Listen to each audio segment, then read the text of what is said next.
সেইটে যে জিনিসটা পাই যে কিভাবে আমরা একটি আধুনিক জাতি রাষ্ট্রে এসে পৌঁছেছি, অর্থাৎ আমাদের আমাদের রাষ্ট্র কাঠামোটা আমরা এখন স্বাধীন রাষ্ট্র কাঠামো হিসাবে দেখতে পাই। অর্থাৎ পৃথিবীতে যে কতগুলো রাষ্ট্র প্রতিষ্ঠিত, অধিকাংশ ঠিক না, প্রায় প্রতিটি রাষ্ট্রে এখন স্বাধীন রাষ্ট্র। ফলে প্রত্যেক রাষ্ট্রের সিটিজেন্স আছে, অর্থাৎ নাগরিক আছে। তো সেই কারণে যে বিষয়টা এখন গুরুত্বপূর্ণ, অর্থাৎ after having the state then the last or the after math of the state would be the relationship between state and the citizens. Most of the things that is very important for in considering the relationship between state and the citizenship is that, you know, the rights and the duties of the citizens. That means today we want to discuss duties and the citizens of the state and the relationships between state and the citizenship. আমরা যদি খুব পরিষ্কার করে বলি তাহলে আমাদের আজকের class হচ্ছে যে রাষ্ট্র এবং নাগরিকের মধ্যে সম্পর্ক, এবং এই সম্পর্কের ক্ষেত্রে সবচেয়ে বেশি গুরুত্বপূর্ণ বিষয় সেটা হচ্ছে যে নাগরিকের অধিকার এবং কর্তব্য, অর্থাৎ rights and duties of the citizens to the states. এটাই মূলত আজকে আমাদের আলোচনার বিষয়।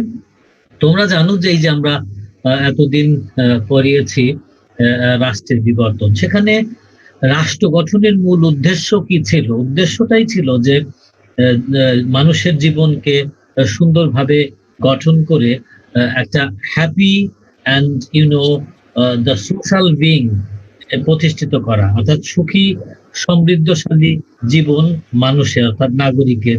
ওটার জন্যই মানুষ সংগঠিত হয়েছে কিসে?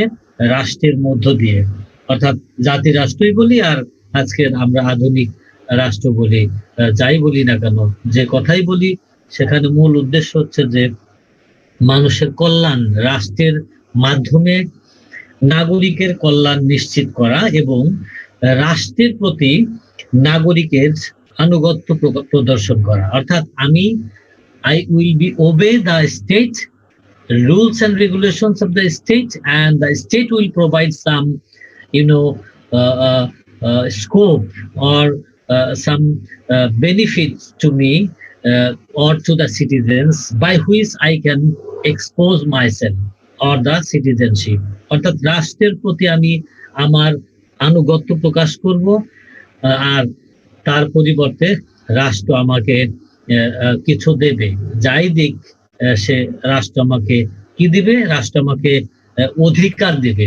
সেই অধিকারের বলে আমি একজন নাগরিক হিসাবে নিজেকে সমৃদ্ধ করতে পারবো, নিজেকে প্রকাশিত বিকশিত করতে পারবো। সেই কারণে বলা হয়ে থাকে যে সুখী সমৃদ্ধ জীবনের জন্যই মূলত মানুষ রাষ্ট্র তৈরি করে, রাষ্ট্রের মধ্যে, রাষ্ট্রের সাথে নিজেকে সম্পৃক্ত করে, রাষ্ট্রের প্রতি আনুগত্য প্রকাশ করে।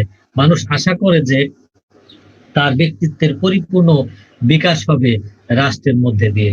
সেই জন্যই একটা আমরা দেখি, কথা শুনি, বিশেষ করে তোমরা লাস্কির নাম শুনেছো, হ্যারল্ড জে লাস্কি, না শুনে থাকলে হয়তো পড়তে পারবে। তার বিখ্যাত একটা বই আছে, তোমাদের সেমিনার লাইব্রেরিতে বইটা আছে, দেখবে যে দ্য গ্রামার অফ পলিটিক্স, এই হ্যারল্ড লাস্কির।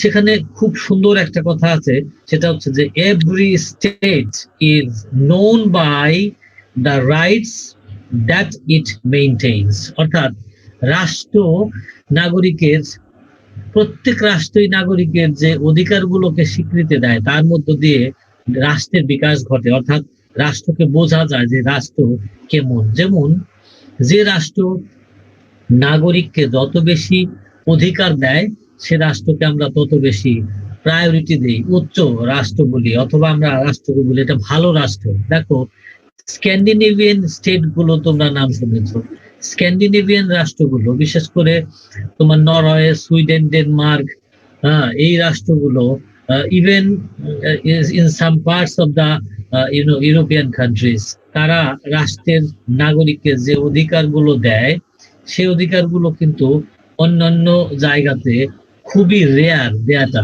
যেমন ধরো নরওয়ে কিংবা সুইডেনের মতো রাষ্ট্র নাগরিককে যে অধিকার দেয়, পৃথিবীর অন্যান্য রাষ্ট্র এত অধিকার খুব কমই দিতে পারে। অর্থাৎ দেখো যে আমরা কি করছি তাহলে, every state is known by the rights that is maintain. অর্থাৎ রাষ্ট্র কিভাবে অধিকারগুলো দেয় মানুষ সিটিজেনদেরকে, নাগরিকদেরকে, সেই অধিকার দিয়ে আমরা রাষ্ট্রকে বিবেচনা করতে পারি যে রাষ্ট্র কোন ধরনের। অর্থাৎ এর অর্থ হলো যে রাষ্ট্র ব্যক্তির জন্য অধিকার সৃষ্টি করে এবং ব্যক্তিত্ব বিকাশের জন্য সহায়তা করে। বস্তুত মানুষের রাজনৈতিক জীবনের মূল উদ্দেশ্যই হলো যে মানুষ তার একটা সুখী, সমৃদ্ধিশালী এবং সুস্থ জীবন যাপন করতে চায়, যার মধ্য দিয়ে তার আত্মবিকাশের সুযোগ হবে, সেই সুযোগটা সে রাষ্ট্রের কাছে চায়। এই উদ্দেশ্যেই মানুষ রাষ্ট্রকে স্বীকৃতি দেয় এবং রাষ্ট্রের কাছ থেকে ওই ধরনের একটা পরিবেশ, একটা এনভায়রনমেন্ট নাগরিকরা আশা করে, যে পরিবেশের মধ্য দিয়ে তার আত্মবিকাশের সুযোগ ঘটে। দেখবা যে রাষ্ট্রগুলোকে আমরা বলি পুলিশি রাষ্ট্র, প্রায় সে রাষ্ট্রগুলো মানে মানুষের নাগরিকদের অধিকারটাকে ক্ষুণ্ণ করছে। আমাদের দেশটাও আমরা ভাবতে পারি, দেখতে পারি যে আমরা অনেক সময় যে দলই সরকারে থাক না কেন, দলমত নির্বিশেষে আমরা যদি বিবেচনা করি, তাহলে আমাদের অধিকারগুলো অতটা প্রতিষ্ঠিত হয় না যতটা ইউরোপিয়ান আমেরিকান কান্ট্রিগুলোতে প্রতিষ্ঠিত হচ্ছে। আবার দেখো যে বাস্তব অর্থে দেখলে যে নর্থ আমেরিকান স্টেট গুলো যেভাবে রাষ্ট্রকে, নাগরিককে গুরুত্ব দিচ্ছে, আমেরিকা সেভাবে দিচ্ছে না। আবার আমেরিকা যতটুকু দিচ্ছে আমরা এই এশিয়ান কান্ট্রি গুলো আবার অতটা দিচ্ছি না। এশিয়ান কান্ট্রির মধ্যে দেখো জাপান যতটুকু গুরুত্ব দিচ্ছে, অন্য কান্ট্রি গুলো কাঠামোর বিনাশের উপরে নির্ভর করে। সেই কারণেই আমরা দেখতে পারি যে কোন রাষ্ট্র কতটুকু ভালো, এটার বিবেচনা যদি আমরা করতে চাই, তাহলে অধিকার এবং কর্তব্যের ব্যাপারটা আলোচনা করতে হয়। তাহলে দুটো জিনিস একসাথে সম্পৃক্ত। আমরা আগে অধিকারের বিষয়টা নিয়ে আলোচনা করব, তারপর আমরা কর্তব্যের বিষয় নিয়ে আলোচনা করব এবং দুটোর মধ্যে একটা রিলেশনশিপ দেখানোর চেষ্টা করব। তাহলে তোমরা দেখো যে আজকের ক্লাস থেকে আমি আমি প্রায়ই বলে নেই যে কি প্রশ্ন হতে পারে। তাহলে আজকের ক্লাস থেকে যে প্রশ্ন হতে পারে, আগে যদি বলে নেই প্রশ্নটা, তাহলে আজকে আমরা হয়তো দেখবো যে অধিকার এবং নাগরিকের অধিকার এবং কর্তব্য, অর্থাৎ নাগরিকের রাষ্ট্রের প্রতি কি কি কর্তব্য পালন করে এবং সে কি কি অধিকার ভোগ করে। অথবা অন্যভাবে যদি প্রশ্নটা হয় যে নাগরিকের কত ধরনের অধিকার আছে, সেই অধিকারগুলোর বিস্তারিত ব্যাখ্যা প্রশ্নে আসতে পারে। অথবা প্রশ্ন আসতে পারে এমন যে অধিকার এবং কর্তব্য পারস্পরিক সম্পর্কিত, অর্থাৎ rights and duties are correlated, explain the statement, এরকম একটা প্রশ্ন আসতে পারে যে হ্যাঁ, অধিকার এবং কর্তব্য পারস্পরিক সম্পর্কিত, তুমি এটা ব্যাখ্যা করো। এই ৩-৪টা প্রশ্ন আলোচিত হতে পারে আজকের বিষয় থেকে। তাহলে প্রথমে আমরা যে জিনিসটা জানার চেষ্টা করি যে অধিকারটা কি। সাধারণ অর্থে অধিকার বলতে বোঝায় যে যে কোনো any kind of demand that can goes to the state, but political সায়েন্সের দৃষ্টিভঙ্গি থেকে যে সকল দাবি আসলে অধিকারের মধ্যে পড়ে না। কেন? কারণ হচ্ছে রাইটস এর মধ্যে পড়ে না, কারণ মানুষ সব দাবি কিন্তু স্বীকৃত না, যেগুলোকে আমরা বলি সমাজ কিংবা রাষ্ট্র স্বীকৃত, সেই দাবিগুলোকে অধিকার হিসাবে দেখা যায়। অর্থাৎ নাগরিকদের যে চাওয়া পাওয়া, সেই চাওয়া পাওয়ার মধ্যে যেগুলো সংবিধান সম্মত, সেগুলোকে অধিকার হিসাবে চিহ্নিত করা হয়। তবে একটা জিনিস আছে যে citizens are granted a certain number of rights, অর্থাৎ মানুষ নাগরিক হিসাবে, অর্থাৎ একজন মানুষ রাষ্ট্রের নাগরিক হিসাবে সে অনেক কিছু রাষ্ট্রের কাছে চাইতে পারে, কিন্তু তাকে গ্যারান্টি দেওয়া হয়েছে, নিশ্চয়তা দেওয়া হয়েছে কিছু বিষয়গুলোকে প্রতিপালন করবার। অর্থাৎ সে সবগুলো চাইলেই পাবে তা না, কিছু কিছু বিষয়, সেগুলো কোথায় স্বীকৃত? সেগুলো সংবিধান দ্বারা স্বীকৃত যে এই এই জিনিসগুলো একজন মানুষ রাষ্ট্রের কাছ থেকে পাবে। ফলে সেই কারণেই বলা হয় যে citizens are granted a certain number of rights, অর্থাৎ নাগরিককে একটি একটি বিশেষ বিশেষ কিছু কিছু নাম্বারে, সংখ্যায় তার অধিকারকে, রাইটসকে গ্যারান্টি দেওয়া হয়েছে এনশিওর করবার জন্য রাষ্ট্রের কাছ থেকে। ফলে এই ধরনের সমাজ কিংবা রাষ্ট্র স্বীকৃত, সংবিধান স্বীকৃত অধিকারগুলোকেই আমরা অধিকার হিসাবে, রাইটস হিসাবে দেখতে পারি। অর্থাৎ এই সমাজের যে স্বীকৃত বিষয়, অর্থাৎ রাষ্ট্র যেগুলো সমাজের কিংবা মানুষের পক্ষ থেকে আইনের মাধ্যমে স্বীকৃতি জানায়, সংবিধানের মাধ্যমে অর্থাৎ লিখিত বিধিবিধানের মাধ্যমে যে দায় দায়িত্বগুলো নাগরিকের প্রতি পালন করে রাষ্ট্র, সেগুলোকেই বলা হয় রাইটস অফ দ্য সিটিজেন্স।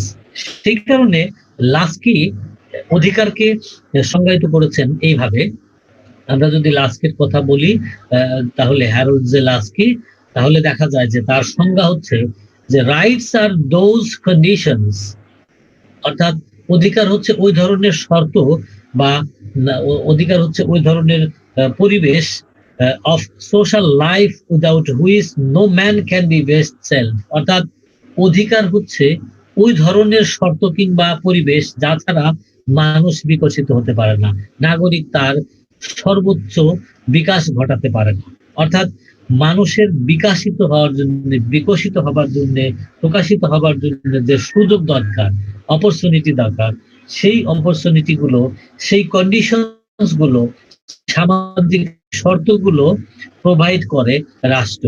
আর এই শর্তগুলোকে আমরা অধিকার হিসাবে চিহ্নিত করতে পারি। আমরা যদি আরো একজন মানুষের কথা বলি, তোমরা নাম শুনেছো, হব হাউস, বিখ্যাত পলিটিক্যাল সায়েন্টিস্ট, আমেরিকান। তো তার কথা হচ্ছে যে rights are what we may expect from others.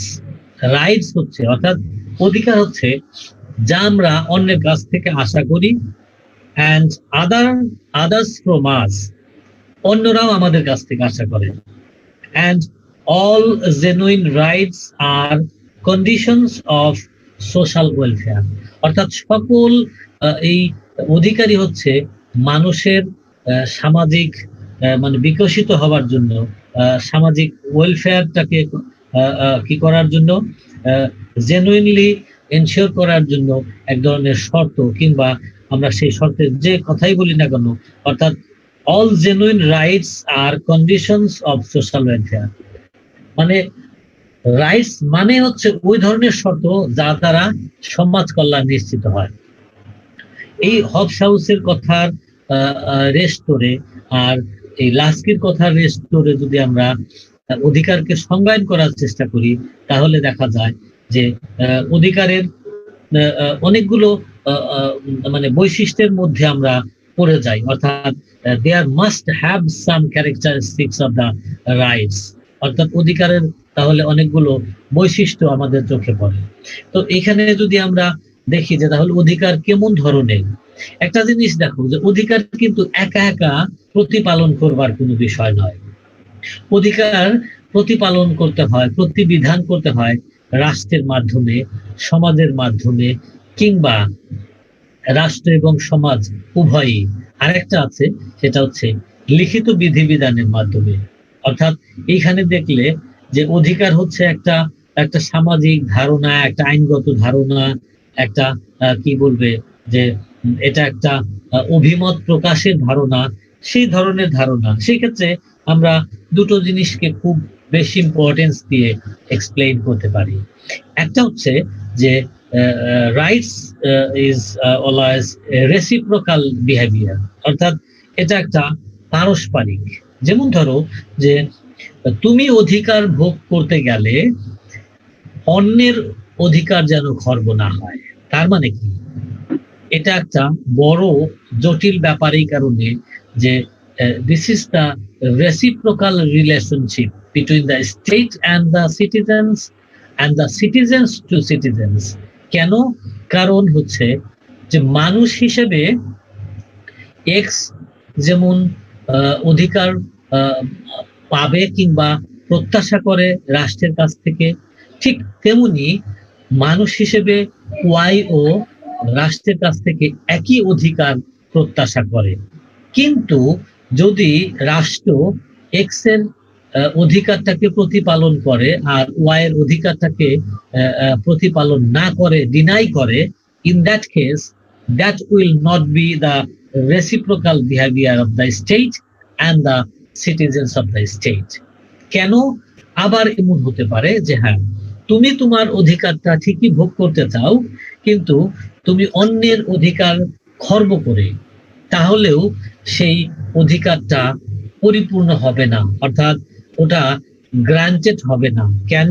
কারণ তুমি তোমার অধিকার ভোগ করেছো ঠিকই, কিন্তু অন্যের অধিকারকে হরণ করে, তাহলে কিন্তু সেটার রেসিপ্রোকাল বিহেভিয়ার হয় না।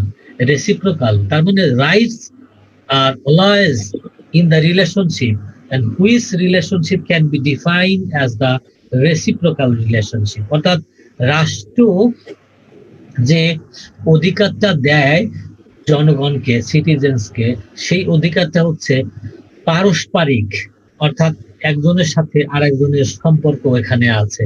সুতরাং এই পারস্পরিক বিহেভিয়ারটাকে ওভারলুক করে রাষ্ট্র কখনো অধিকারকে প্রতিপালন করে না, করতে পারে না। অনেক সময় অবশ্য রাষ্ট্র করে থাকে। আমরা দেখি আমাদের দেশের ক্ষেত্রে যদি দেখি, তাহলে দেখা যায় যে অনেক কিছুই এর ব্যত্যয় ঘটে। এই ব্যত্যয় ঘটে, এগুলো ঘটে পৃথিবীর সব জায়গাতেই ঘটে, কিন্তু কম আর বেশি। কেন? কারণ হচ্ছে যে অনেক সময় আমরা এটাকে গুরুত্ব দেই না, বোঝার চেষ্টা করি না, সেই কারণেই অনেক সময় হয়। অনেক সময় আমরা একটা কথা বলি, দেখো যে এই অধিকার এবং কর্তব্যের সাথে আরেকটা খুব ইম্পর্টেন্ট কনসেপ্ট আছে তোমাদের সিলেবাসে, আমি দেখছি যে ওই জিনিসটা নাই। সেটা হচ্ছে যে রুল অফ ল, আইনের শাসন। এই রুল অফ লটা হচ্ছে অধিকার কর্তব্যটাকে ইনশিওর করবার সবচেয়ে বড় একটা অস্ত্র।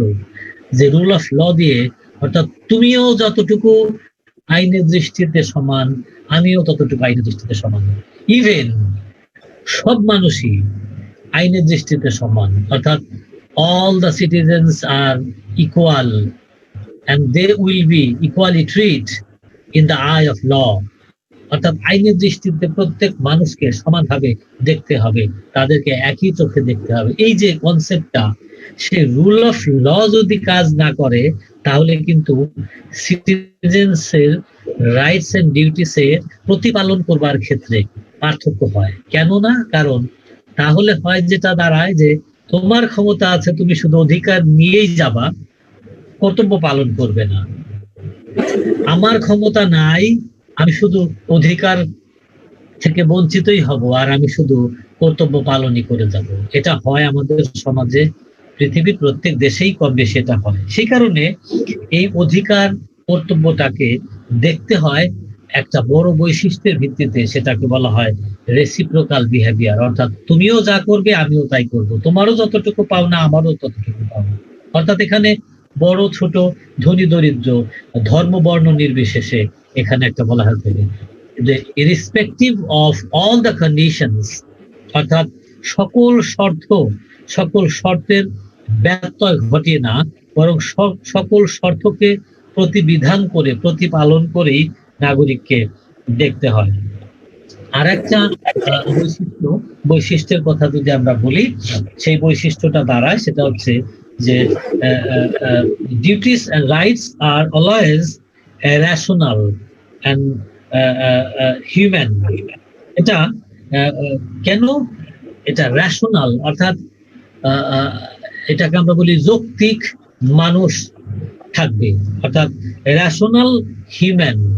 অর্থাৎ দেখবা যে মানুষের মধ্যে ঠিক বলা যায় না, কারণ সিটিজেন্সদের মধ্যে, নাগরিকদের মধ্যে অনেক মানুষ থাকে যাদেরকে আমরা বলি যে তারা কি, দে আর নট রেশনাল, তারা ইরেশনাল, অযৌক্তিক। তাদের ব্যক্তি, সামাজিক, রাষ্ট্রীয় জীবনে তারা অযৌক্তিক ব্যবহার করে। সেই অযৌক্তিক ব্যবহার করলে কিন্তু রাষ্ট্রের অধিকার এবং কর্তব্যতার প্রতি প্রতিবিধান করাটা ডিফিকাল্ট হয়ে যায়। এই রকম সকল মানুষের মধ্যে কিছু কিছু মানুষ হয়তো এরকম থাকতে পারে, কিন্তু এগুলো করা যাবে না। কেন? কারণ মানুষকে হতে হবে রেশনাল এবং মানুষকে হতে হবে হিউম্যান। তার মানে কি? তার মানে if you want to ensure the rights and the duties from the citizens, as from the state as a citizens, then you will have to behave as a human being, a rational human being. You would not be a irrational citizens of the state. If you are, then the state will not bound to provide the proper and the rights to the citizens, because they are not behaving correctly. এই যে correct behavior, এটাকে বলা হয় rational human behaviour. এবং এই মানুষকে as a citizens, every human beings, they will be the rational human being. এর পাশাপাশি আরো একটি খুব গুরুত্বপূর্ণ বৈশিষ্ট্যের কথা যদি আমরা বলি, সেটা হচ্ছে যে তাহলে যে বৈশিষ্ট্যগুলো দিয়ে অধিকারকে, রাইটসটাকে দেখা যায়, সেখানে থার্ড ক্যারেক্টারিস্টিক যদি আমরা বলি, তাহলে বলা যেতে পারে যে rights must correspond to the moods of the people and the needs of the people। অর্থাৎ মানুষের রাইটসটাকে দেখতে হবে কিভাবে করসপন্ড করতে হবে, সেটা হচ্ছে মানুষের প্রয়োজন এবং মুডটাকে দেখতে হবে। কোন প্রয়োজন? এখন একটা জিনিস আছে তোমার, যে দেখো এগুলো অনেক সময় ব্যক্তির উপরে নির্ভর করে, যে মানুষ ব্যক্তির অনেক প্রয়োজনীয় জিনিস না, কিন্তু মানুষ সেটাকে অনেক গুরুত্ব দেয়। আবার মানুষ অনেক প্রয়োজনীয় জিনিসটাকে ওভারলুক করে। সেটা অনেক সময় রাষ্ট্রও করে। কেন?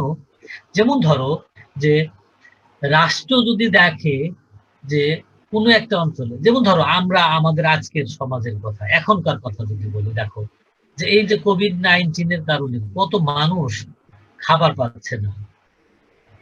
এটা হচ্ছে that must be correspond with the needs of the people।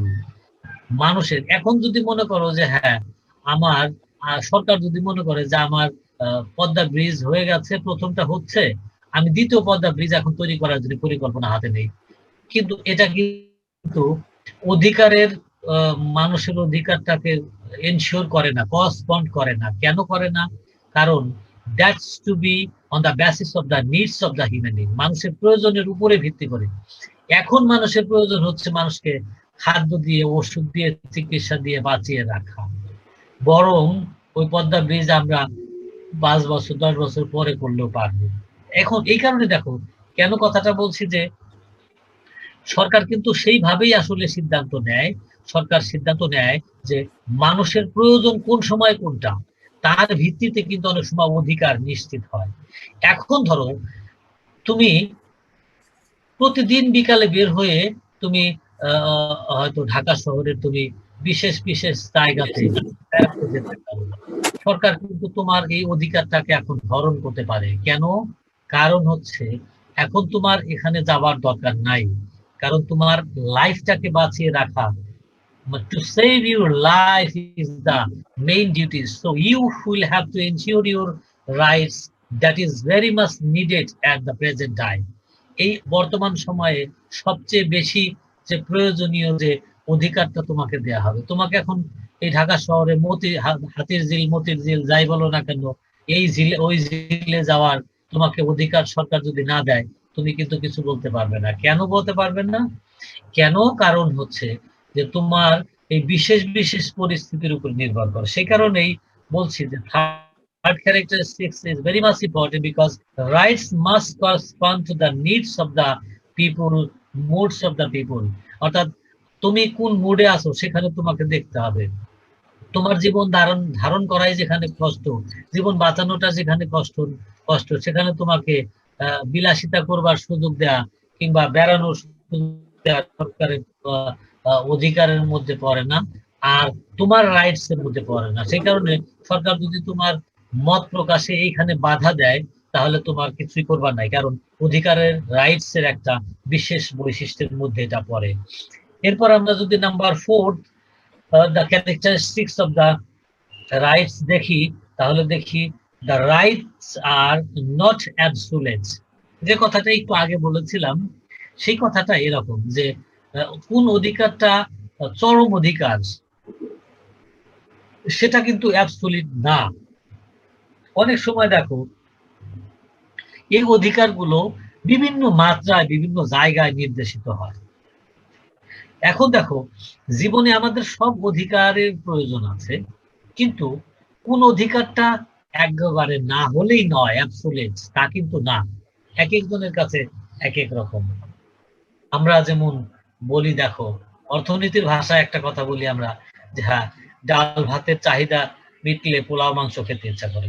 ঠিক অধিকারটা এরকম যে একটা অধিকার সাফিসিয়েন্ট হওয়ার কারণে, ফুলফিল হওয়ার কারণে আর একটা অধিকারের জন্ম নেয়, অর্থাৎ একটা থেকে আরেকটা উৎপত্তি হয়, একটা দিলে আরেকটা চাইতে থাকে মানুষ। ফলে অধিকার কখনোই অ্যাবসোলিউট হয় না।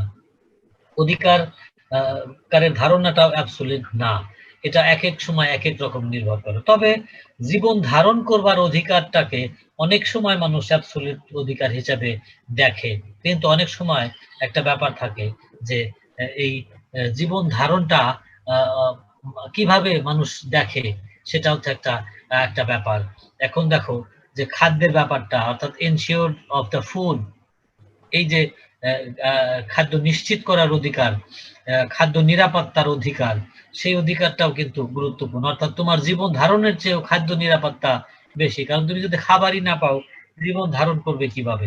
ফলে এই অধিকারগুলো একটার উপরে নির্ভরশীল হওয়ার কারণে যে ঘটনাটা ঘটে, সেটা হচ্ছে যে অধিকারকে কখনোই সংজ্ঞায়ন করা যায় না একটা লিমিটেড কোনো আর্টিকুলেশনের মাধ্যমে, পার্টিকুলার কোনো পয়েন্টের মাধ্যমে, পার্টিকুলার কোনো কোনো কনসেপ্টের মাধ্যমে, অথবা পার্টিকুলার কোনো আইটেমের মাধ্যমে, অর্থাৎ বিশেষ কোনো আইটেম দিয়ে এটাকে অ্যাবসলিউটলি ডিফাইন করা যায় না।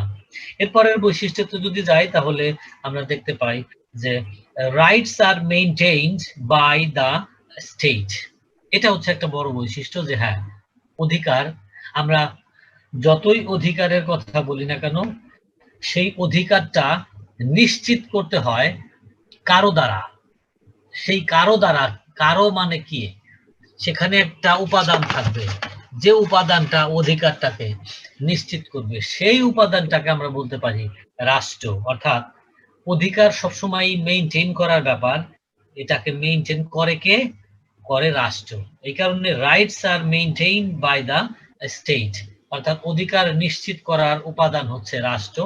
রাষ্ট্রের মাধ্যমে এই অধিকারগুলো এনশিওর করা যায়। রাষ্ট্র যেভাবে তার জন উপাদান দিয়ে, কিংবা অ্যাডমিনিস্ট্রেশন দিয়ে, কিংবা আমরা একটা শব্দ ব্যবহার করি যে স্টেট অ্যাপারেটাস, রাষ্ট্রযন্ত্র, রাষ্ট্রযন্ত্র যে তার যন্ত্র দিয়ে, তার কি টুলস অফ দ্য মেকানিজমস যাই বলি না কেন, সেগুলো দিয়ে যেভাবে অধিকারটাকে মেইনটেইন করতে পারে, অন্য কেউ পারে না।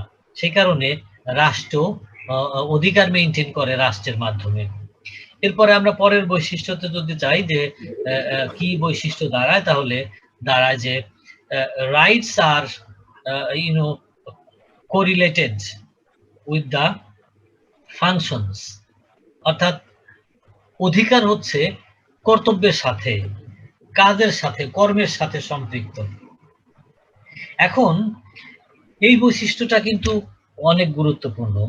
কেন? কারণ তুমি একটা বিষয় সমাজে কাজ করে, রাষ্ট্রে কাজ করে, এটা শুধু ইউরোপ আমেরিকাতে বেশি কাজ করে বলা হয়ে থাকে অনেক সময়, ঠিক তা না। কারণ এটা ইউনিভার্সাল ক্যাটাগরিতে দেখলে পৃথিবীর সর্বত্রই একই ধরনের নেচার অ্যান্ড দ্য ক্যারেক্টারিস্টিক্স এর মধ্যে আছে। কেন? কারণ তুমি যখনই অধিকার ভোগ করতে যাবে, তখনই তোমাকে কাজ করতে হবে। তবে একটা বিষয় তোমাদের বলি, তোমরা অর্থনীতির ছাত্র, দেখবা একটু বড় ক্লাসে গেলে দেখবে যে সমাজতান্ত্রিক অর্থনীতিতে মানুষকে যেভাবে অধিকারটা দেয়া হয়, মানুষ যে অধিকার যেভাবে যে প্রক্রিয়ায় ভোগ করে, ক্যাপিটালিস্ট স্টেটে কিন্তু সেইভাবে ভোগ করে না। কেন করে না? কারণ তার মধ্যে কিন্তু ফাংশনালিজমের মধ্যে পার্থক্য থাকে। Rights are correlated with functions, অর্থাৎ তুমি কতটুকু করবে রাষ্ট্রের জন্য, রাষ্ট্র তোমার জন্য অতটুকুই করবে। এখন একটা সমাজতান্ত্রিক রাষ্ট্রে কথা বলা হয়ে থাকে যে তুমি কাজের বিনিময়ে খাদ্য কর্মসূচি। পৃথিবীর সমাজতান্ত্রিক রাষ্ট্রগুলো যদিও সংখ্যা কম, একসময় বেশি ছিল, যে তারা এই ক্যাপিটালিস্ট ইকোনমির চেয়ে সোশ্যালিস্ট ইকোনমিতে যারা বিশ্বাস করে সেই রাষ্ট্রগুলো নাগরিকের কর্তব্যটাকে অনেক বেশি তারা গুরুত্ব দিয়েছে, কাজটাকে অনেক গুরুত্ব দিয়েছে। সেই কারণে প্রত্যেক ব্যক্তি তার সামর্থ্য অনুযায়ী কর্ম করবে এবং এই সামর্থ্য অনুযায়ী সে অধিকার ভোগ করবে, এই ধরনের একটা সম্পর্কে সম্পর্কিত। ফলে তুমি কর্ম না করে তুমি শুধু অধিকার ভোগ করতে চাইবে, এটা রাষ্ট্র কখনো মেনে নিতে চায় না, এবং এটা অধিকার এবং কর্তব্যের মধ্যে একটা বড় ধরনের পারস্পরিক একটা ইন্টারেকশন নির্দেশ করে। আমরা সর্বশেষ যে ক্যারেক্টারিস্টিক্সটা দেখতে পাই, সেই ক্যারেক্টারিস্টিক্স থেকে একটা প্রশ্নের উদয় হয়, সেটা হচ্ছে the last characteristics of the rights, that is the rights imply duties. This is very, very important, because we can have the another conceptual rigor in this dimension. From this dimension, the rights imply duties. That means if I want to have the rights from the state, then I must have some duties to the state. If I want to have the right from the state, then I should have obeyed and I should have maintained some duties to the state. This is why rights imply duties. Without maintaining the duties to the state or society, you cannot have the full-fledged rights from the state. তুমি অধিকার পালন না করে পরিপূর্ণভাবে রাষ্ট্র থেকে তুমি একেবারেই অধিকারগুলো ভোগ করে নিবে কিংবা রাষ্ট্র থেকে অধিকারগুলো পাবে, সেই ধরনের বিষয়টাকে প্রত্যাশা করা যায় না। সে কারণে অধিকারের একটা সবচেয়ে বড় ধারণা হচ্ছে যে অধিকার কর্তব্যের সাথে সম্পৃক্ত, অর্থাৎ অধিকার এবং কর্তব্য পারস্পরিক সম্পর্কিত। এখান থেকে মূলত এই সেকেন্ড একটা কোশ্চেন দাঁড়ায়, সেটা হচ্ছে যে rights and duties are correlated.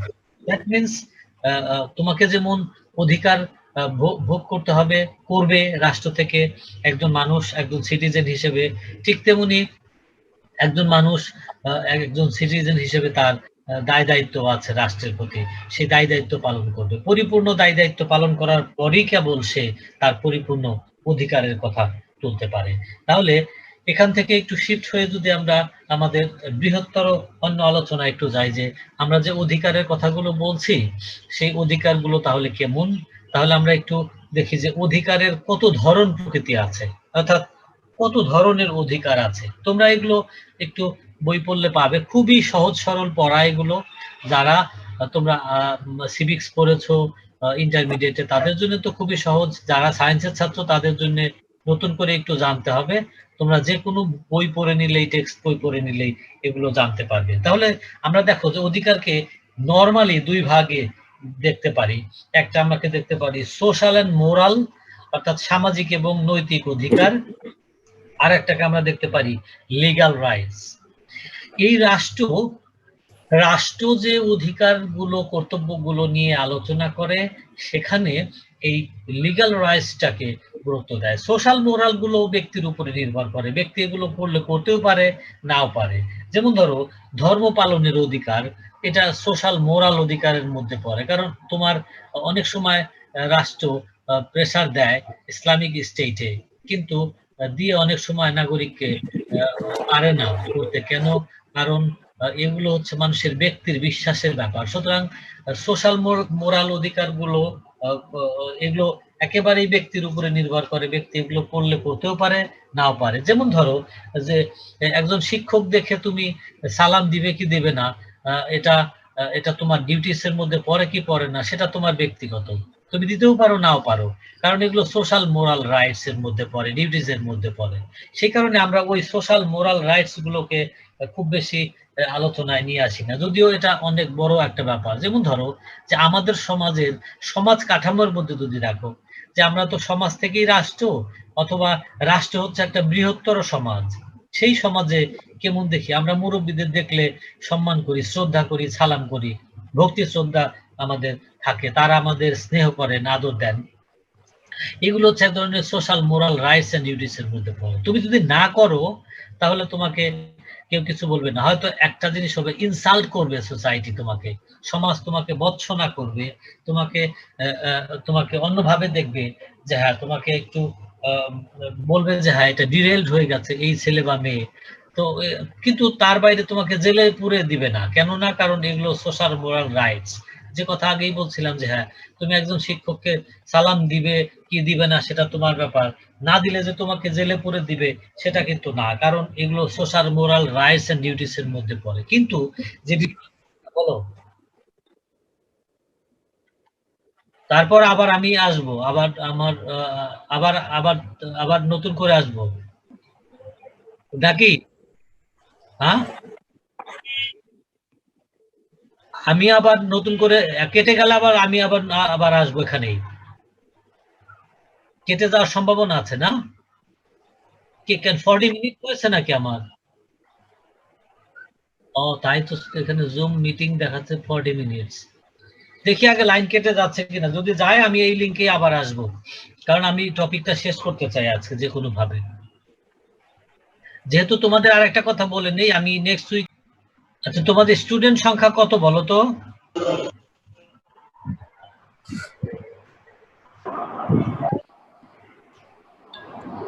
এই সিয়ার অথবা যে কেউ বলো। হ্যাঁ হ্যাঁ স্যার বলেন। তোমাদের স্টুডেন্ট সংখ্যা কত? টোটাল 86। 86 না? Yes sir. আমরা তো 50% ক্লাস করছি দেখি, আর বাকিগুলো কি কানেক্টেড করা যায় না? না, নেটওয়ার্ক প্রবলেম অনেকেরই আছে। এটাই তো বড় ঝামেলা। এই দেখো না, ঢাকায় বসে নেটওয়ার্কের যে সমস্যা, ইয়েস তো স্যার। দূরে থাকলে কি অবস্থা হবে। যাই হোক, দেখা যাক কি হয়। এইভাবে ধরো দূরে এইভাবে পড়িয়ে ভালো লাগে না আসলে।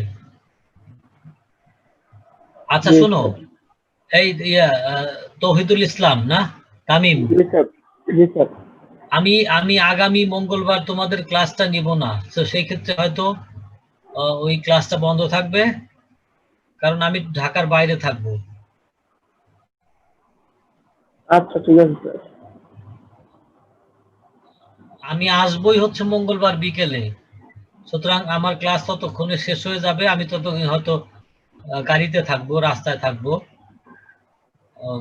সেই কারণে আগামী নেক্সট উইকের ক্লাসটা বন্ধ থাকবে। ঠিক আছে স্যার। ঠিক আছে, আমাদের আসতে জয়েন করতে থাক, আমি আবার শুরু করি। দেখো আমি যে জায়গাতে ছিলাম, যে আমরা নরমালি যে অধিকারটাকে গুরুত্ব দেওয়ার চেষ্টা করি, সেটা হচ্ছে যে লিগ্যাল রাইটস, অর্থাৎ যেগুলো আইন দ্বারা বিধিবদ্ধ, সেই সেই রাইটস গুলোকে, অর্থাৎ আমরা সোশ্যাল মোরাল রাইটস এর চেয়ে লিগ্যাল রাইটস গুলোকে গুরুত্ব দিই। এখন এই লিগ্যাল রাইটস কে কিন্তু দুটো ভাগে ভাগ করা যায়, অর্থাৎ একজন নাগরিক রাষ্ট্র থেকে যে লিগ্যাল রাইটস ভোগ করে, সেই লিগ্যাল রাইটস দুই ভাগে বিভক্ত। কেমন? একটা হচ্ছে সিভিল রাইটস, আর একটাকে বলা হয় পলিটিক্যাল রাইটস। অর্থাৎ লিগ্যাল রাইটসটা আমরা দুই ধারায়, দুই ক্যাটাগরিতে ফেলে আমরা আলোচনা করতে পারি। একটাকে বলি আমরা সিভিল রাইটস, আর একটাকে বলি আমরা পলিটিক্যাল রাইটস। সিভিল রাইটস এর মধ্যে কি পড়ে? অর্থাৎ যে সকল রাইটস গুলো নাগরিকের জীবন ধারণ করার জন্য দরকার, নাগরিকের বিকাশের জন্য দরকার সেইগুলোকে সিভিল রাইটস বলা হয়ে থাকে। এগুলো এক ধরনের মৌলিক, কারণ এগুলো অনেক সময় মানে করতে হয় এগুলো এগুলো না করলে পরে সমাজে এক ধরনের বিশৃঙ্খলা সৃষ্টি হওয়ার সম্ভাবনা থাকে। সেই কারণে লিগ্যাল রাইটস এর মধ্যে সিভিল রাইটস গুলোকে একটা রাষ্ট্র বেশি গুরুত্ব দেয়, অর্থাৎ মানুষ যেন এই অধিকারগুলো পায় সেই বিষয়টা রাষ্ট্র নিশ্চিত করবার চেষ্টা করে। এখন এই অধিকারের different types of the rights, অর্থাৎ এই different types of the rights এর মধ্যে আমরা যদি সিভিল রাইটস গুলোকে, অর্থাৎ লিগ্যাল রাইটস এর মধ্যেও দুই ভাগ, সিভিল এবং পলিটিক্যাল রাইটস। সিভিল রাইটস গুলোকে যদি আমরা দেখি যেখানে হোয়াট আর দ্যাট রাইটস, এগুলো কি কি আছে সেই রাইটস গুলো, তখন আমরা দেখতে পাই যে এখানে আবার অনেকগুলো অধিকার আছে। সেগুলোকে যদি আমরা একেবারে ক্রনোলজিক্যালি 1 2 3 বলে আলোচনা করার চেষ্টা করি, তাহলে দেখবো যে প্রথমেই আমরা পাবো সেটা হচ্ছে রাইট টু লাইফ, অর্থাৎ জীবন ধারণের অধিকার। অর্থাৎ তুমি একজন রাষ্ট্রের নাগরিক হিসাবে বেঁচে থাকবার অধিকার তোমার আছে। রাষ্ট্রের একেবারেই উচিত এবং এটা রাষ্ট্রকে নিশ্চিত করা নাগরিকের জীবন, অর্থাৎ আমার কোনোভাবেই যেন আমার জীবনের ব্যত্যয় না ঘটে, আমি যেন জীবন ধারণ করে বেঁচে থাকতে পারি রাষ্ট্রের মধ্যে, সেটা এনশিওর করাটা হচ্ছে রাষ্ট্রের একটা অন্যতম দায়িত্ব। আর তোমার এটা হচ্ছে একটা অন্যতম অধিকার। তাহলে রাষ্ট্রের যেটা অধিকার সেটা আমার সিটিজেন হিসেবে আমার দায়িত্ব, আর আমার যেটা অধিকার সেটা রাষ্ট্রের দায়িত্ব। সুতরাং দেখো যে এই যে অধিকার এবং কর্তব্য পারস্পরিক সম্পর্কিত হয়ে যাচ্ছে, কিভাবে যায়। সুতরাং রাষ্ট্রের একটা অন্যতম দায়িত্ব হচ্ছে এবং নাগরিকের অধিকার হচ্ছে যে রাইট টু লাইফ, জীবনের অধিকার, জীবন ধারণের অধিকার। এরপর আমরা যদি সেকেন্ড দেখি, তাহলে সিভিল রাইটস এর মধ্যে যে পড়ে সেটা হচ্ছে ফ্রিডম অফ স্পিচ, কথা বলার অধিকার। এটা অন্যতম একটা সামাজিক অধিকার সিভিল রাইটস এর মধ্যে পড়ে। কেন? কারণ হচ্ছে যে তুমি মানুষ হিসাবে মানুষ কখনোই ভাব প্রকাশ না করে সে থাকতে পারে না। অর্থাৎ মানুষ ভাব প্রকাশ করতে চায়, সেটা যে কোনো ভাবে হতে চায়, তার স্বাধীনতাটাকে প্রকাশ করতে চায়। মানুষ বন্দী থাকতে চায় না, বাকরুদ্ধ হয়ে থাকতে চায় না। ফলে প্রত্যেক মানুষেরই তার ফ্রিডম অফ স্পিচ আছে, কথা বলার স্বাধীনতা আছে, অর্থাৎ কথা তুমি বলতে পারো। এটা একটা অন্যতম অধিকার। অনেক সময় দেখা যায় যে রাষ্ট্র এই কথা বলার অধিকার খর্ব করে, বিভিন্ন কারণে করে। সেই কারণগুলো যদি লিগ্যাল হয় তাহলে নাগরিক মেনে নেয়, যদি লিগ্যাল না হয় তাহলে অনেক সময় নাগরিকরা মেনে নেয় না, নাগরিকরা রিয়াক্ট করে, অর্থাৎ নাগরিক তখন আন্দোলন করে, সংগ্রাম করে, এই অধিকারটাকে আবার প্রতিষ্ঠা করে। এটা আমরা ইতিহাসের সব ধারায়, ইতিহাসের একেবারে বিবর্তনে এটা দেখেছি যে রাষ্ট্র যখন অতিমাত্রায় মানুষের ফ্রিডম অফ স্পিচকে তোমার ডমিনেট করতে চায়, তখন নাগরিকরা এর কি করে, যে এর প্রতিবাদ করে এবং তার অধিকার প্রতিষ্ঠা করে। আরো একটা অধিকার সেটা হচ্ছে যে এটা সিভিল রাইটস এর মধ্যে পড়ে, যদিও এটা মোরাল রাইটস এর মধ্যেও পড়ে, দুইটার মধ্যেই পড়ে। সেটা হচ্ছে ধর্ম পালনের অধিকার। এটা অধিকার তোমার আছে, তুমি করতে পারো। অর্থাৎ যে ধর্ম, যার ধর্ম সেটা পালন করবে, এটা তার একটা অন্যতম অধিকার। এখানে বাধা দেওয়ার মতো কোনো সুযোগ কারো নাই। এরপর আমরা যদি দেখি যে মুভমেন্ট করার অধিকার, অর্থাৎ রাইট টু মুভমেন্ট মানে হচ্ছে তোমার চলাফেরার অধিকার। অর্থাৎ তুমি একজন নাগরিক হিসাবে ফ্রিলি চলাফেরা করতে পারো।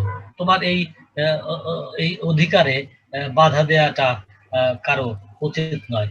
যদিও অধিকারে বাধা দেয় কে, একটা জিনিস মনে রাখবা যে অধিকারের বাধা আসে দুই জায়গা থেকে। একটা হচ্ছে ফ্রম সিটিজেন টু সিটিজেন, আর একটা হচ্ছে from citizen to from state to citizen. অর্থাৎ একটা আমরা যদি আমাদের এই যে অধিকার পালনের ক্ষেত্রে কিংবা দায়িত্ব কর্তব্য প্রতিবিধানের ক্ষেত্রে আমাদের কিছু বাধা বিভক্তি কিংবা বিপত্তি কিংবা অন্য ধরনের ডেফিসিয়েন্সি কিংবা আমরাকে বলি যেটাকে বলি যে আমরা যে এর এর এর বাধাটা কোথায়, তাহলে আমরা দেখতে পাই যে অধিকার প্রতিবিধান করার ক্ষেত্রে বাধাটা আসে দুই জায়গা থেকে। একটা হচ্ছে ব্যক্তি থেকে ব্যক্তিতে, আর একটা হচ্ছে অনেক সময় রাষ্ট্র থেকে ব্যক্তিতে।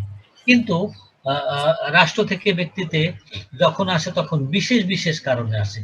তবে ব্যক্তি চাই ব্যক্তিকে মুভমেন্টের ক্ষেত্রে যেমন চলাফেরার অধিকার, এটা এটা একজন মানুষের অন্যতম অধিকার, কিন্তু সেই অধিকার অনেক সময় ব্যত্যয় ঘটে, কারণ মানুষের সাথে যখন একটা প্রতিহিংসামূলক আচরণ করে তখন এই মুভমেন্টটাকে সে বাধা দেয় এবং সে মুভমেন্টটাকে বন্ধ করার চেষ্টা করে। অনেক সময় রাষ্ট্র করার চেষ্টা করে বিশেষ বিশেষ কারণে, সেই কারণগুলো যদি ঘটে থাকে। তাছাড়া অন্যান্য সময়ে, অর্থাৎ in that case, rather than these conditions that would not be arise in the state, then the citizen, they will move or they have the right to movement freely, অর্থাৎ নির্বিঘ্নে চলাফেরা করার অধিকার তার আছে বিশেষ কোনো কারণ না ঘটলে পরে। এরপরে আমরা যে অধিকারটা পাই রাইটস এর মধ্যে, সেটা হচ্ছে তোমার প্রপার্টির রাইটস, অর্থাৎ সম্পত্তির অধিকার। এই সম্পত্তি ভোগ এবং সেটা ভোগ দখল করার অধিকার, এটা মানুষের একেবারেই সিভিল রাইটস এর মধ্যে পড়ে। অর্থাৎ তুমি সম্পত্তি আহরণ করবে, আরোহণ করবে, যেভাবেই করো না কেন, নিজে করতে পারো, উত্তরাধিকার সূত্রে পেতে পারো, অন্য কোথাও পেতে পারো, দ্যাটস মাস্ট বি লিগাল। অর্থাৎ এই অধিকার কিংবা যে প্রপার্টিটা তুমি প্রপার্টির অধিকারটা পাবে, সেই অধিকারটা তোমাকে লিগাল হতে হবে। এখন একটা জিনিস আছে, সেটা হচ্ছে তুমি যদি ইলিগালি প্রপার্টি অর্জন করতে থাকো তাহলে কিন্তু সেখানে বাধা দিতে পারে। তবে একটা এখানেই বিবেচনার ব্যাপার যে লিগাল রাইটস এর ক্ষেত্রে কখনোই বাধা হয়ে দাঁড়ায় না রাষ্ট্র। এই প্রপার্টি রাইটস এর পরে আমরা যে রাইটসটা পাই সেটা হচ্ছে অ্যাসোসিয়েশন করার। অর্থাৎ একজন নাগরিক হিসাবে তোমার অ্যাসোসিয়েশন গড়ে তোলার অধিকার তোমার আছে, তুমি যে কোনো অ্যাসোসিয়েশন গড়ে তুলতে পারো, এটা তোমার একটা অধিকারের মধ্যে পড়ে। আমি আর এইখানে ডিটেলস যাচ্ছি না, কারণ অ্যাসোসিয়েশন মানে কি, কিভাবে কে কি করে সেগুলো তোমরা জানো। এরপর হচ্ছে পরিবার গড়ে তোলার, ফ্যামিলি।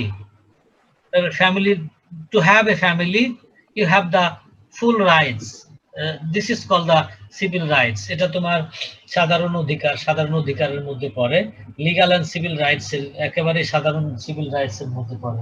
তুমি পরিবার গড়ে তুলতে পারো, তোমার পরিবার কত বড় হবে সেটাও তোমার উপরে নির্ভর করে, তুমি সেটা তোমার অধিকার করতে পারো। যদিও চাইনিজ রাষ্ট্রগুলো কিন্তু পরিবার গঠনটাকে সীমিত করে দেওয়া হয়েছে, দেখো যে ওটাও কিন্তু রাষ্ট্র নিয়ন্ত্রণ করে।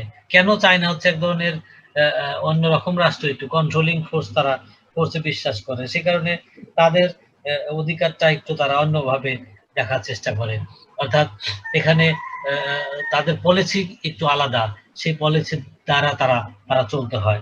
তারপরে সর্বশেষ আমরা যদি দেখি যে হ্যাঁ, শিক্ষা, খাদ্য গ্রহণ কিংবা মৌলিক অধিকারের যে আছে, অর্থাৎ চিকিৎসা, শিক্ষা, নিরাপত্তা, এই জিনিসগুলো তার অধিকারের মধ্যে পড়ে, এগুলো হচ্ছে তার সিভিল রাইটস। অন্য পক্ষে আমরা যদি আমাদের আলোচনাটাকে একেবারে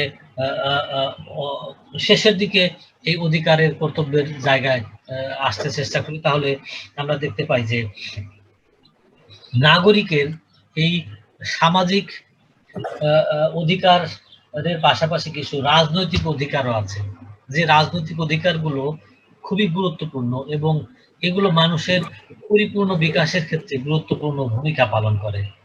এখন দেখো যে তোমাদের এইগুলো কিন্তু ডিটেলস পড়ে রাখতে হবে, যে কোনো ধরনের প্রশ্ন এখানে আসতে পারে। কারণ প্রশ্ন জানো তোমরা যে একজন ক্লাসে কোর্স টিচার যা পড়ায় সেগুলো থাকে না, কারণ প্রশ্নের কমিটি, পরীক্ষা কমিটি যখন হয় তারা মডারেশন করে।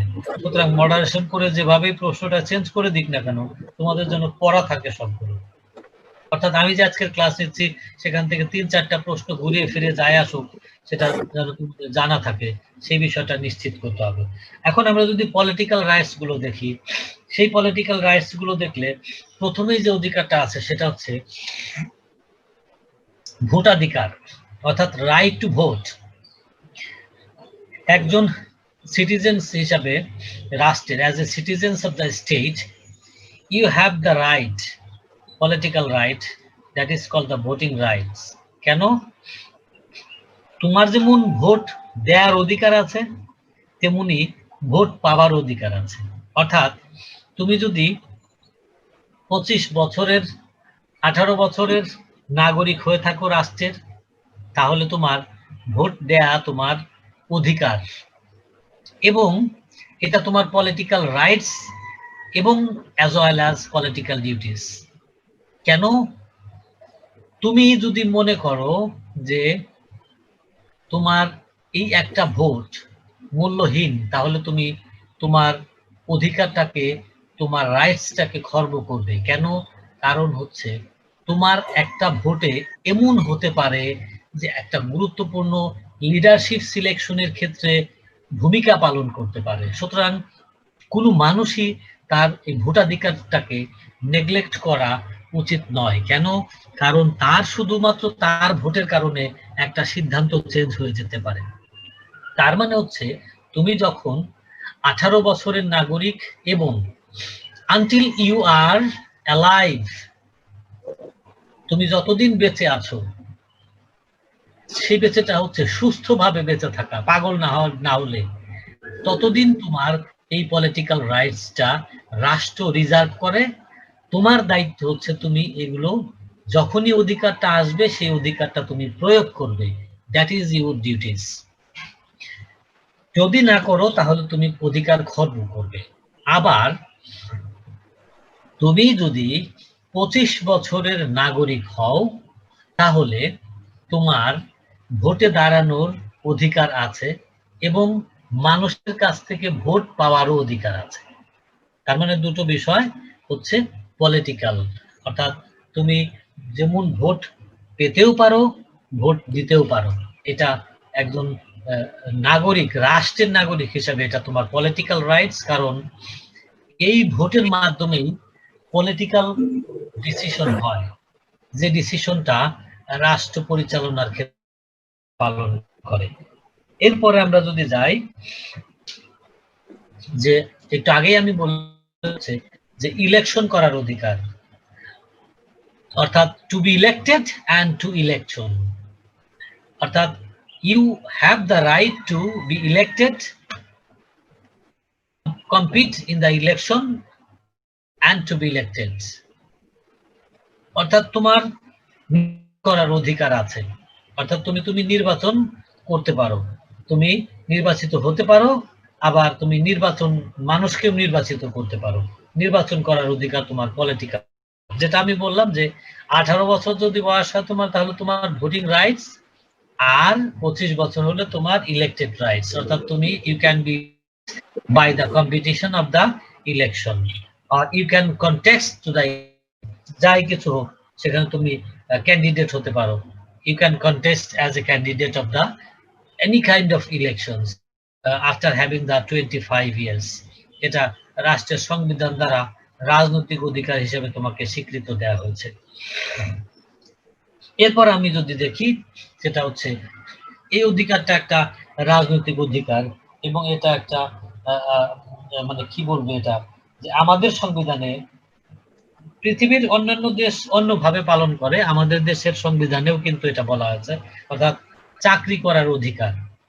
আমাদের দেশের সংবিধানেও বলা হয়েছে যে জাতি, ধর্ম, বর্ণ, শ্রেণী, গোত্র নির্বিশেষে বাংলাদেশে যারা নাগরিক, জন্মসূত্রে নাগরিক, তাদেরকে চাকরি থেকে, অর্থাৎ তাদের যে কোনো জায়গায় চাকরি পাবার অধিকার আছে। এটা একটা অন্যতম রাজনৈতিক অধিকার। কেন রাজনৈতিক অধিকার? এটা কারণ হচ্ছে যে এই রাষ্ট্রের পাবলিক সার্ভিস যেগুলোকে বলা হয় সেগুলো নিয়ন্ত্রণ করে রাষ্ট্র। সেই কারণে এটা একটা পলিটিক্যাল রাইটস এর মধ্যে পড়ে।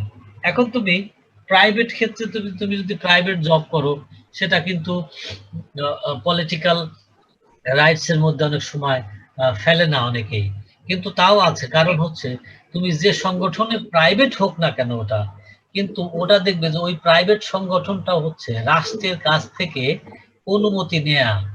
অর্থাৎ তুমি একটা ইকোনমিক অর্গানাইজেশন করতে চাও, তুমি একটা ব্যবসা প্রতিষ্ঠান দাঁড় করাতে চাও, সেখানে তোমার রাষ্ট্রের কাছ থেকে অনুমতি নিতে হয় যে হ্যাঁ আমি এই ইকোনমিক অ্যাক্টিভিটিস করতে চাই, আমি এতগুলো ইন্ডাস্ট্রি করতে চাই। অর্থাৎ সেই কারণে যে কোনো ধরনের সার্ভিস, যে কোনো ধরনের চাকরি, এটা নাগরিকের অধিকার, রাজনৈতিক অধিকার, এবং সে চাকরিটা পাবারও অধিকার আছে। সেখানে কোনো ধরনের বৈষম্য করা যাবে না। যদিও আমরা এই বৈষম্য হতে দেখি, পৃথিবীর বিভিন্ন রাষ্ট্র এটা হয়ে থাকে। আবার এটাও দেখি যে এই রাষ্ট্রগুলো, পৃথিবীর অন্যান্য রাষ্ট্রগুলো যতদিন না পর্যন্ত তার এই পলিটিক্যাল রাইটসটাকে এনশিওর করতে পারে, ততদিন কিন্তু তাকে তার জীবনে ধারণ করবার জন্য যে অর্থের প্রয়োজন সেই অর্থ দেয়। অর্থাৎ দেখো যে তুমি যদি দেখো ইউরোপ আমেরিকার দিকে তাকাও, দেখবে যে একজন মানুষ তার 18 বছর বয়স হলেই তার দায়িত্ব নেয় রাষ্ট্র। অর্থাৎ যতদিন না তাকে একটা চাকরি দেয়া যায় ততদিন তাকে বেকার ভাতা দিচ্ছে। অর্থাৎ তাকে জীবন ধারণের জন্য যে অর্থাৎ অর্থের প্রয়োজন সেই অর্থটা রাষ্ট্র এনশিওর করে। এটা একটা বড় পলিটিক্যাল অধিকার, কিন্তু পলিটিক্যাল রাইটস। কিন্তু যদিও আমাদের দেশের রাষ্ট্রগুলো এটা করে না, কিন্তু অন্যান্য রাষ্ট্রগুলো করে। এরপর আমরা যদি দেখি যে নিরাপত্তা পাওয়ার অধিকার, প্রোটেকশন পাওয়ার অধিকার, এটা একটা বড় ধরনের পলিটিক্যাল অধিকার, এটা রাইটস একজন নাগরিকের। আমি এখানে আর যাচ্ছি না যে একজন মানুষ কিভাবে নিরাপত্তা পায়, কি পেতে পারে সেগুলো। এরপরে আমি যদি আরো দেখি, যেটা হচ্ছে তোমার রিভল্ট করার অধিকার। রিভল্ট মানে হচ্ছে যে হ্যাঁ আমি মানি না, যে কোনো ধরনের বিষয়কে কেন্দ্র করে তুমি তার বিপরীত মত দিতে পারো, রিভল্ট করতে পারো, অর্থাৎ বিপ্লব করার অধিকার। যেমন ধরো যে এই যে ছাত্ররা মাঝে মাঝে বিপ্লব করে, দেখবা যে হ্যাঁ কোঠা আন্দোলন নিয়ে আন্দোলন হলো, গাড়ি রাস্তায়, গাড়ি চললে মানুষ মরে গেলে রাস্তা ভাঙে, মানে তোমার হচ্ছে যে কোনো বিষয়ে যে এটা সব সিদ্ধান্ত ঠিক হয় নাই, আমি এটা মানি না, আমি বিপ্লব করতে, আমি এটাকে অন্যভাবে দেখতে চাই। অর্থাৎ রিভল্ট করার, they have the right to revolt, revolt করার অধিকার তার আছে একজন as a citizens of the state.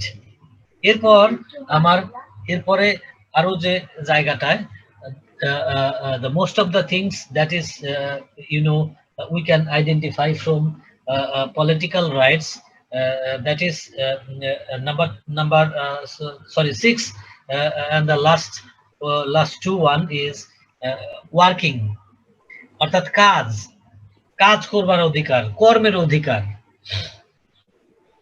এই কর্মের অধিকার এটা একটা পলিটিক্যাল অধিকার, যেটা ওই সার্ভিসের মতোই, যে আমি যে কোনো একটা কর্ম করতে পারবো, আমি যে কোনো, এটা আসলে কর্ম অধিকারটা বোঝা এক ধরনের যে কোনো ধরনের বিজনেস এন্টারপ্রেনিয়রশিপ, অর্থাৎ যে কোনো ধরনের ব্যবসা প্রতিষ্ঠান তৈরি করা, এটা একটা পলিটিক্যাল রাইটস। কারণ তোমরা জানো যে এটার জন্য রাষ্ট্রের অনুমতি নিতে হয়।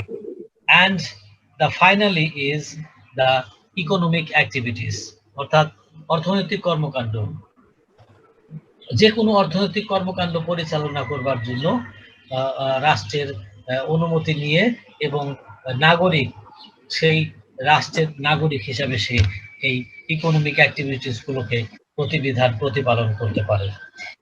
এই যে আমরা এতগুলো অধিকার এবং কর্তব্যের জায়গায় দেখলাম, সেই অধিকার এবং কর্তব্যের জায়গাতে থেকে যদি আমরা একেবারে একটু আলাদা করে আবার আমাদের বিষয়গুলোকে একটু রিভাইজ করবার চেষ্টা করি, সেটা হচ্ছে যে এতক্ষণ তো শুধু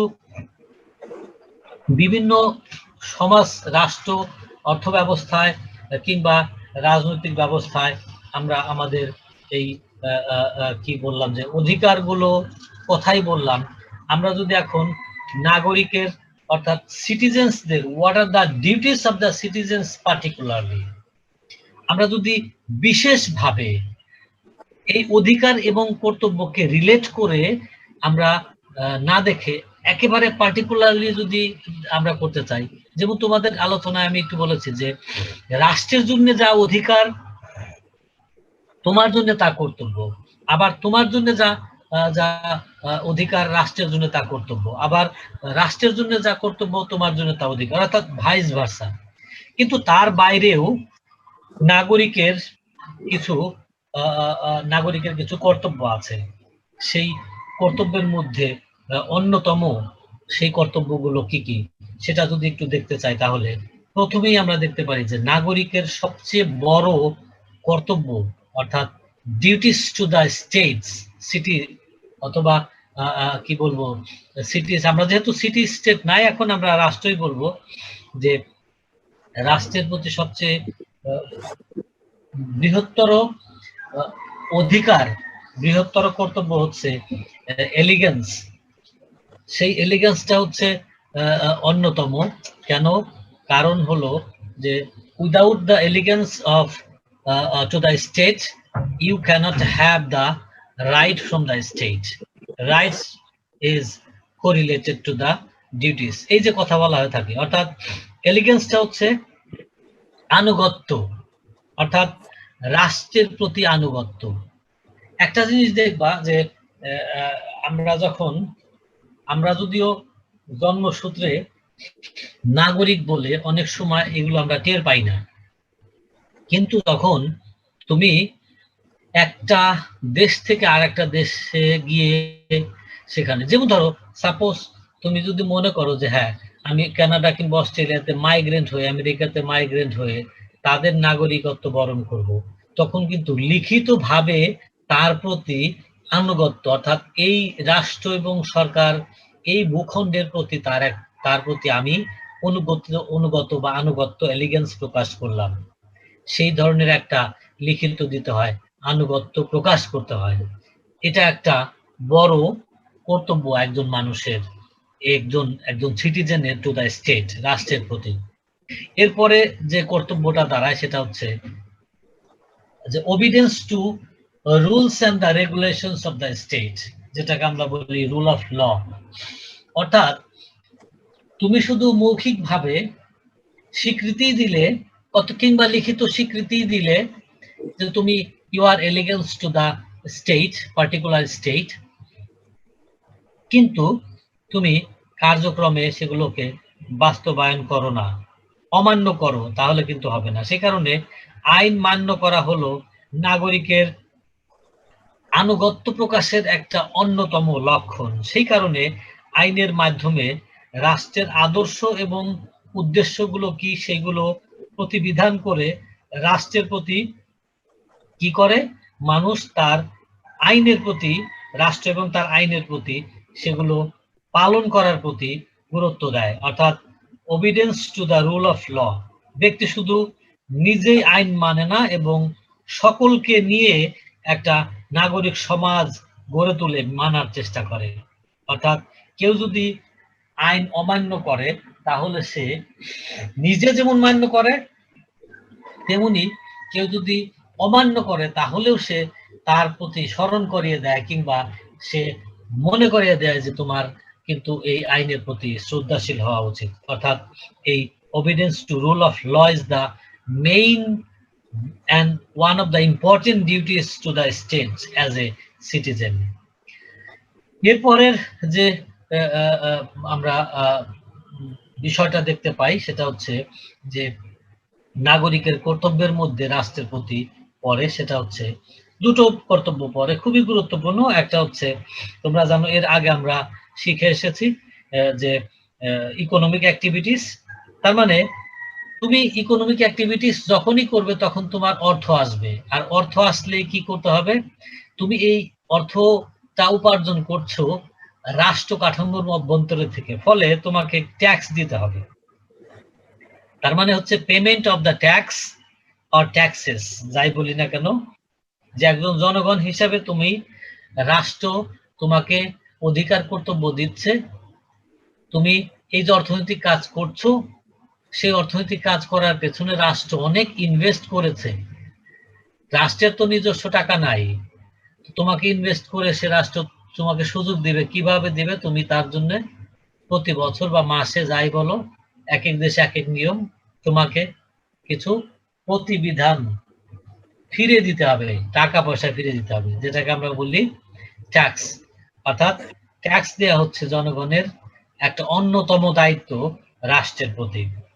এরপরে আরেকটা জিনিস, সেটা হচ্ছে যে রাষ্ট্র যে তোমাকে অধিকারটা দিয়েছিল, পলিটিক্যাল রাইটস, ভোটিং রাইট, সেই ভোটিং রাইটটাকে এক্সারসাইজ করা হচ্ছে অন্যতম একটা তোমার দায়িত্ব। অর্থাৎ ভোট প্রদান করা রাষ্ট্রের নাগরিক হিসাবে অন্যতম একটা দায়িত্ব। কেন? কারণ তুমি যদি এই ভোট প্রদান না করো, তোমার এই ভোটদান থেকে বিরত হবার কারণে রাষ্ট্রে অন্য ধরনের উপাদান ক্ষমতাশালী হতে পারে, কিংবা এমন কোন উপাদান রাষ্ট্রের ক্ষমতায় বসতে পারে যে যেটা রাষ্ট্রকে ধ্বংস করতে ফেলবে। এই কারণে দেখো, পলিটিক্স একটা কথা বলা হয়, আমি প্রায় বলি, রাজা কেমন প্রজা যেমন। অর্থাৎ একটা দেশের প্রজারা যদি ভালো হয়, তাহলে অবশ্যই রাজাও ভালো হবে। কেন? কারণ প্রজারাই তো রাজাকে সিলেক্ট করে। সুতরাং রাষ্ট্র শাসন কারা করবে, সেগুলো নির্বাচিত হয় কার মাধ্যমে? রাজার মাধ্যমে। সেই কারণে এই অধিকার এবং কর্তব্যগুলো সম্পর্কিত হয়ে যায়। এইগুলোই হচ্ছে মূলত একজন নাগরিকের রাষ্ট্রের প্রতি তার বৃহত্তর অধিকার। সুতরাং তোমরা এই জিনিসগুলো গুরুত্ব সহকারে পড়ার চেষ্টা করো।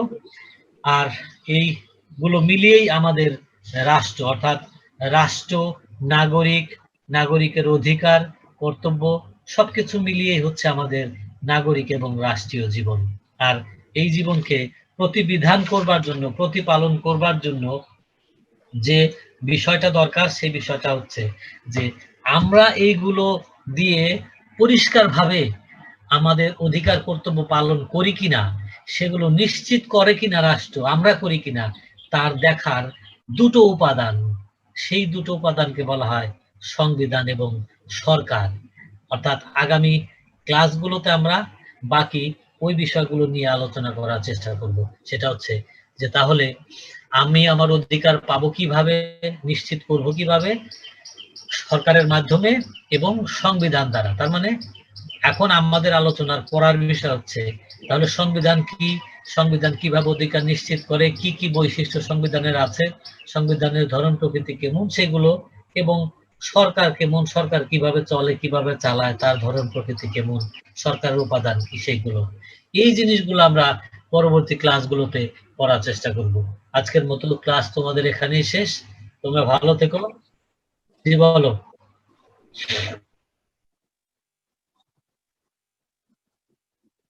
আমি বলেছি আমি তোমাদের অনেকগুলো 3-4টা প্রশ্ন হতে পারে, তোমাদের এখান থেকে প্রশ্ন হতে পারে অধিকার এবং কর্তব্য কি, what are the rights and duties, classify the rights and duties, অর্থাৎ রাইটস এন্ড ডিউটিস এর শ্রেণী বিভাগ করো এবং বিস্তারিত ব্যাখ্যা করো।